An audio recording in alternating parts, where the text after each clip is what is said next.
Mañana Perú tiene la última oportunidad de exponer sus argumentos en contra de Chile ante la Corte Internacional de Justicia de La Haya. Porque mañana Perú es hable ahora y calle para siempre.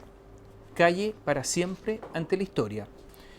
Chile va a tener la misma oportunidad el día viernes y tiene la ventaja, como todo demandado, de ser el último, el que cierra, el que vaya a conocer todos los argumentos peruanos para finalmente exponer y tratar de convencer a los jueces. Pero el asunto es que surgió un nuevo elemento, porque después de estudiar todos los argumentos, leer todas las minutas de los abogados, todos los argumentos escritos que se habían presentado ante el tribunal, surgió Mohamed Bennouna, el juez marroquí, que hizo una pregunta simple, pero una pregunta muy, muy difícil para todas las partes, porque se refiere a uno de los temas más complejos del derecho. ¿Qué preguntó el juez Bennouna? Se ha dicho mucho los últimos días, pero que Perú va a tener que contestar mañana y Chile el viernes, además de exponer sus argumentos. ¿Consideran ustedes, en tanto signatarios de la Declaración de Santiago de 1952, que podían en esa fecha, conforme al derecho internacional general, proclamar y delimitar una zona marítima de soberanía y jurisdicción exclusiva sobre el mar que baña las costas de ambos países hasta una distancia mínima de 200 millas marinas desde las referidas costas? Es decir, les preguntó a los dos, ¿ustedes podían, en virtud de esa convención de 1952, de acuerdo al derecho internacional de la época, declararse soberanos sobre esas 200 millas? Porque lo que ha dicho Perú no es que la convención sea nula, no es que no exista, no es que lo que ha dicho Perú es que proclamó las 200 millas pero no estableció límites con los países vecinos. Eso es lo que dijo. ¿Podía hacerlo? Y la pregunta por eso es para los dos. Insisto, este es un asunto que trata sobre uno de los grandes temas del derecho, que es la eficacia de las leyes en el tiempo.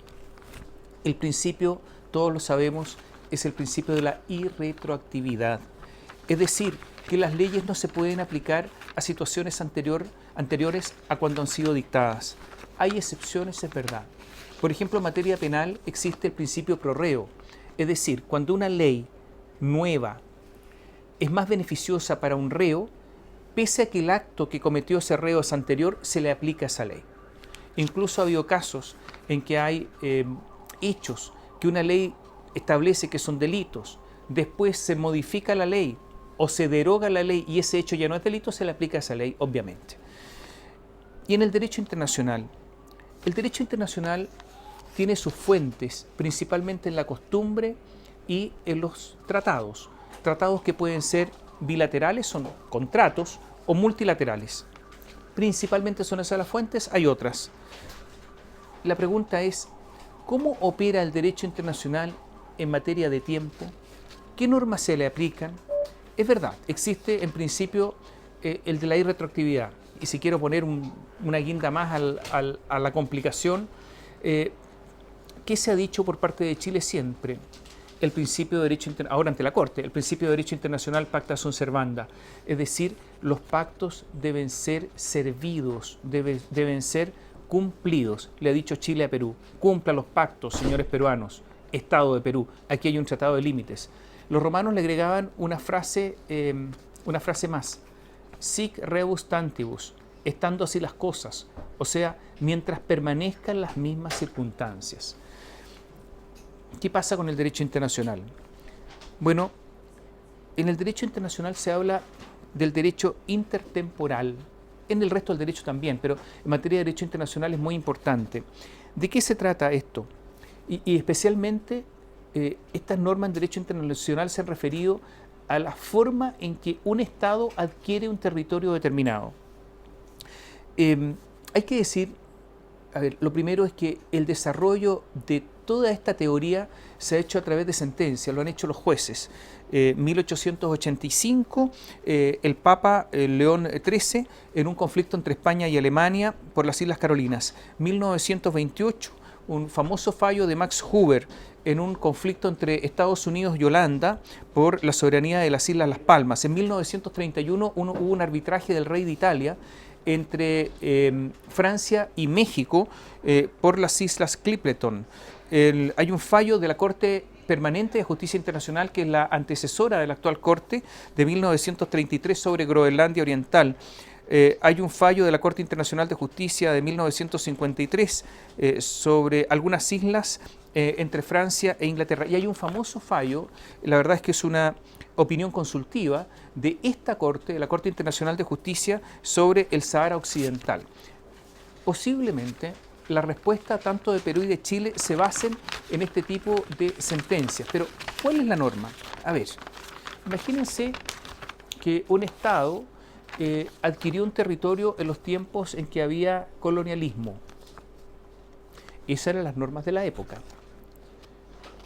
¿Eso es legítimo? Si es que se deben aplicar las normas de la época, sí, de acuerdo a esa época. Pero los futuros actos, los actos que en virtud de esa soberanía se ejecutan en el tiempo, esos actos tienen que estar de acuerdo a las normas jurídicas del momento.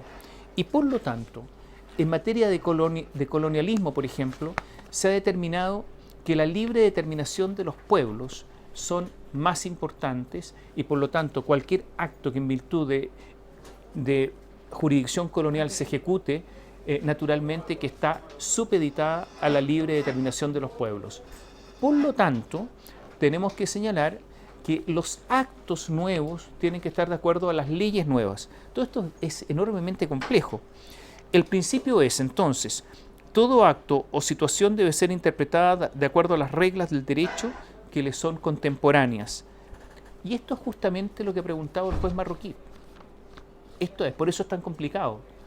El acto es lícito o ilícito de acuerdo a las normas que en el momento rigen, existían.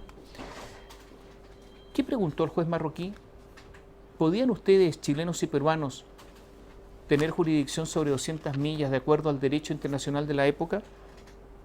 Naturalmente que no. La respuesta es no. Esa es la complicación. Pero hay otro principio además. ¿Ustedes han invocado este tratado? No lo ha dicho el juez marroquí, pero ¿lo han invocado? Sí, lo invocó Chile, Perú y Ecuador en contra de la flota de Onassis, la flota pesquera de Onassis, lo invocaron en contra de Estados Unidos en su oportunidad.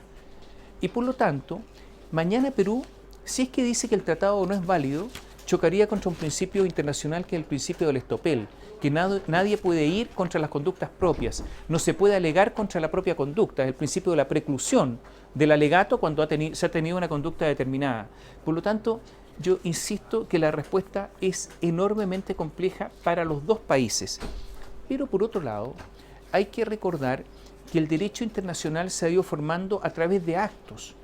Y cuando estos actos constituyen una sucesión ininterrumpida en el tiempo, siempre actos en el mismo sentido y actos no controvertidos y que finalmente forman una comunidad que está respondiendo a esos actos, se transforma en costumbre.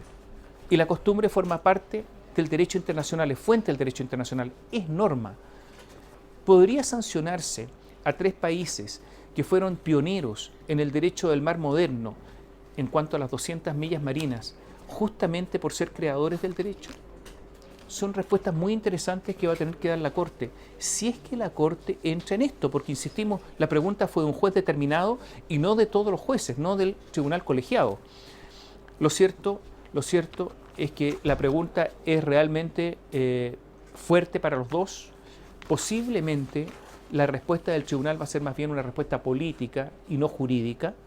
Y aquí está justamente la paradoja de Chile, que siempre exigió un pronunciamiento jurídico, posiblemente ahora espere en esta parte un pronunciamiento más bien político, un reconocimiento a los creadores del derecho, que finalmente algún reconocimiento habrá que hacérseles, y se entre al fondo del tema más allá de esta pregunta. Punto aparte, leídos todos los antecedentes, todas las minutas de los alegatos, lo más probable es que si es que no hay sorpresa mañana con Perú, Chile gane este juicio. Y lo va a ganar a lo mejor con una pérdida menor, corriendo al paralelo la Corte un poco al sur, unos 180 y tantos metros. Pero al parecer están todos los antecedentes para que Chile pueda ganar esta disputa con Perú. Se va a saber en 6 meses más. Vamos a ver qué dice Perú mañana. Pero los argumentos de Chile han sido muy sólidos, tanto históricos como fácticos. Y por lo tanto, Perú va a tener muchísimos problemas para convencer a los jueces de la Corte Internacional de Justicia de La Haya. Vamos a ver qué se responde al juez marroquí, que también eso es una parte importante en este diferendo entre Chile y Perú.